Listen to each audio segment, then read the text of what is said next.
Hai guys, selamat datang di channel Story Kaori, channel kedua dari artikel YouTube. Jangan lupa subscribe, share, dan like video ini. Cara-cara kolom komentar di bawah ini. Kisah pemuda kaya, anak bos besar, pemilik 73 perusahaan, yang menjadi cleaning service. Episode 735. Marcel yang bicara.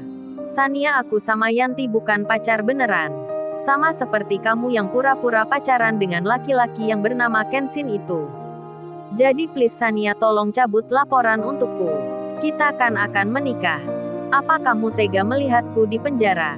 Marcel meminta belas kasihan. Kaori yang mendengarnya langsung kaget dirinya. Kenshin dikata pacarnya Sania. Sania pun terkejut pula jadinya. Ada Kaori temannya di sini.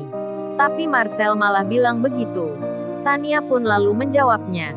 Kamu salah alamat Marcel. Gua kan belum melaporkan lu. Mengapa aku yang harus menarik laporan? Mas Kenshin ini kan yang melaporkan. Jadi lu bilang saja pada Mas Kenshin sendiri. Dan yang penting aku tak ada hubungan denganmu lagi. Meski kamu masuk penjara pun aku tak peduli. Memangnya siapa yang mau menikah denganmu? Lagian baru saja papa dan mamaku lu ancam-ancam. Kalau tak ada Mas Kenshin pasti papa dan mamaku masuk penjara. Meski bisa pun aku tak sudi untuk menolongmu. Mendengar hal itu Marcel pun tak menuruti kata Sania. Karena rasa angkuh dan sombongnya masih terjaga. Marcel tak mau minta kasihan pada Kenshin. Sama halnya dengan Yanti yang nampak diam saja. Yanti juga menjaga harga dirinya. Tak akan minta tolong pada pria yang dihinanya. Gengsi-gengsi bisik hatinya. Yanti pun lalu menelpon omnya. Dan diangkat Yanti kemudian bicara. Halo Om Bargali, Yanti mau minta tolong nih Om. Yanti ada masalah hukum Om sekarang. Tolong Yanti Om carikan pengacara yang hebat. Sebab Yanti akan dibawa polisi. Omnya itu pun menjawabnya. Omnya yang bernama Pak Bargali itu bertanya. Memangnya kamu salah apa Yanti? Sampai akan dibawa polisi. Siapa yang melaporkanmu? Apa tak takut orangnya denganmu? Kamu kan keponakan Om Bargali. Terus kamu di mana? Beritahukan pada Om sekarang. Om Bargali dan pegawai Om ada di jalan. Kalau dekat Om akan langsung menghampiri. Nanti juga Om beritahu Natalia. Biar dia ikut membantumu. Waduh, rupa-rupanya Yanti Febriana ini adalah keponakannya dari Pak Bargali. Serta sepupunya Natalia pula. Seperti sempit saja kota ini. Lalu Yanti mengirim Google Map lokasinya. Omnya langsung mengiyakan. Membalas akan segera datang. Sementara itu Natalia juga diberitahu papanya. Tentang Yanti yang butuh pertolongan. Natalia pun membaca pesannya. Dengan segera pula Natalia akan ke tempatnya. Kemudian Kenshin bilang ke Pak Bakri. Oh ya Pak Bakri, besok perusahaannya jalankan lagi. Soal biaya operasinya nanti tak usah dipikirkan. Yang penting karyawannya jangan sampai dirumahkan. Kalau terlanjur di PHK, panggil semua kembali untuk bekerja. Karena saat-saat ini, banyak sekali karyawan yang diberhentikan. Sebisa mungkin Pak Bakri harus tetap semangat. Membuka lapangan kerja bagi banyak orang yang membutuhkan. Yanti pun mendengar Kenshin bicara begitu. Sambil wajahnya sendu. Masih kaget dengan apa yang baru diketahuinya. Meskipun demikian Yanti masih percaya diri hatinya. Karena omnya yang sedang ke sini. Nanti akan membuat kejutan. Orang-orang akan terkaget melihatnya. Termasuk cowok bernama Kenshin ini. Pasti akan memandang Om Bargalinya itu. Seorang berkedudukan yang tinggi. Sebab omnya orang yang kaya sekali. Punya perusahaan raksasa dan ternama. Yanti bicara dalam hatinya, menerka omnya akan disegani oleh cowok bernama Kenshin ini. Sementara itu Pak Bakri menjawab tanya Kenshin. Pak Bakri berkata, oh ya Mas Kenshin ini. Terima kasih banyak sekali. Terima kasih telah menolong saya, menolong Sania dan mamanya. Kalau tak ada Mas Kenshin yang baru saya temui ini, saya tak bisa membayangkan sisa kehidupan yang saya jalani nantinya. Pasti di hari tua ini ada di penjara. Tadi saya sudah pasrah. Tapi takdir berkehendak lain. Tuhan Yang Maha Esa mengirimkan penolongnya. Di saat-saat saya membutuhkan. Terima kasih saya ucapkan kembali. Pak Bakri menangis bahagia bersama istrinya. Sania juga mengatakan hal yang sama. Kauri pun berjalan ke Kenshin. Berada di sampingnya Kenshin. Dan Kauri bilang pada Sania, "Nggak apa Sania, kamu tak usah memikirkan itu. Kita kan teman. Dan ini Kenshin suamiku. Jadi udah wajar kalau kita saling menolong. Oh ya, kemarin Lala bercerita ke aku. Katanya laki-laki yang jadi cowokmu. Orangnya baik dan dermawan. Suka menolong orang yang membutuhkan. Apa dia atau beda orang ya Sania?" Sania pun menjawabnya, "Ya dia itu orangnya Kauri. Kebaikannya hanya palsu belaka. Menolong orang itu hanya sandiwara, alias hanya pencitraan.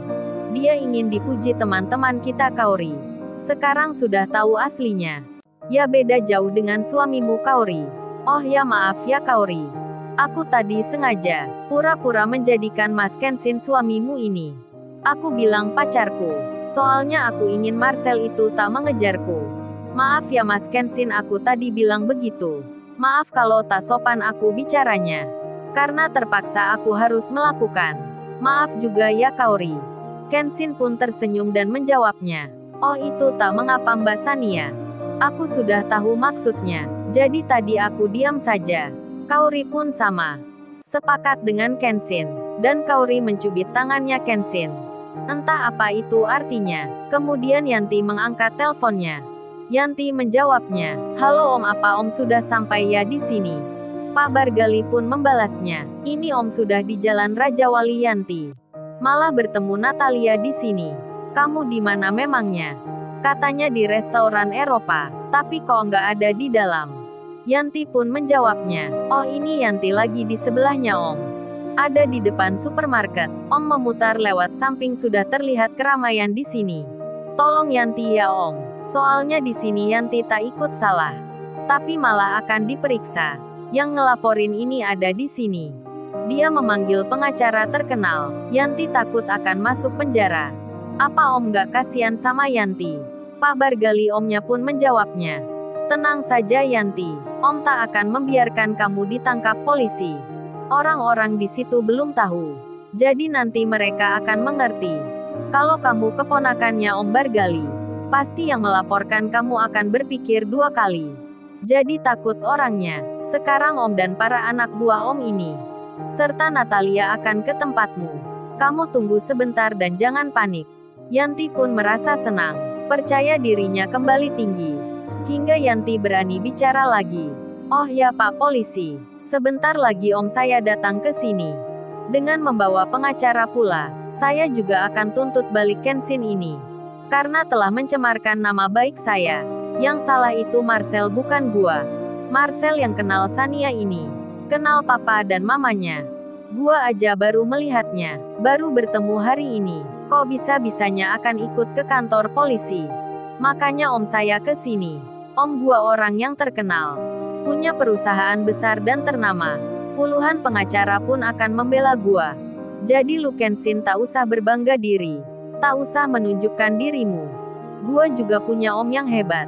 Om gua itu punya puluhan perusahaan. Memang hanya lu saja yang begitu. Ingat di atas lantai masih ada lantai lagi. Jangan harap bisa memasukkanku ke penjara. Sebelum lu melihat omku siapa." Yanti masih belum mau kalah dirinya. Malah memamerkan omnya.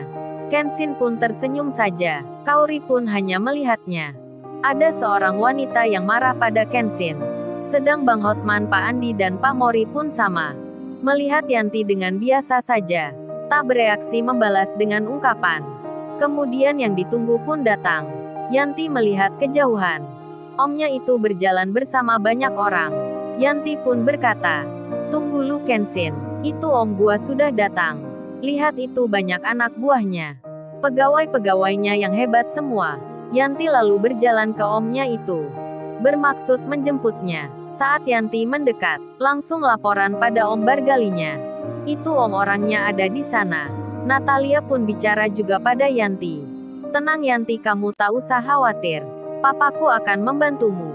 Pasti kamu akan selamat." Yanti dan Natalia berjalan bersama. Sedang Pak Bargali dan anak buahnya ada di barisan depan sendiri. Tak lama berselang mereka pun tiba. Pak Bargali melihat Kenshin. Melihat Iwan dan Paijo, Natalia pun sama, jadi terkejut dibuatnya. Sampai terdiam sesaat mereka jadinya. Di saat itu Yanti malah mengira kalau omnya sedang disegani, bahkan lagi ditakuti Kenshin, serta orang-orang yang di sini. Di saat Yanti berpikir begitu, Pak Bargali malah menghampiri Kenshin. Pak Bargali menyapa. Beliau langsung bicara, "Lo tuan muda Kenshin di sini. Ada apa ya memangnya? Apa ada hal yang perlu saya bantu pula? Saya siap membantu kalau dibutuhkan." Pak Bargali hormat pada Kenshin. Yanti yang melihatnya, kaget sekali dirinya. Omnya yang dibangga-banggakannya, yang dikata akan menolongnya, malah terlihat hormat pada laki-laki itu. Memanggilnya tuan muda pula. Yanti pun seakan pingsan jadinya. Lalu, bagaimana kisah selanjutnya? Subscribe channel ini untuk episode berikutnya. Terima kasih. Jangan lupa ya guys, untuk kelanjutan ceritanya ada di channel Story Kaori. Jangan lupa subscribe ya guys, dan tekan notifikasinya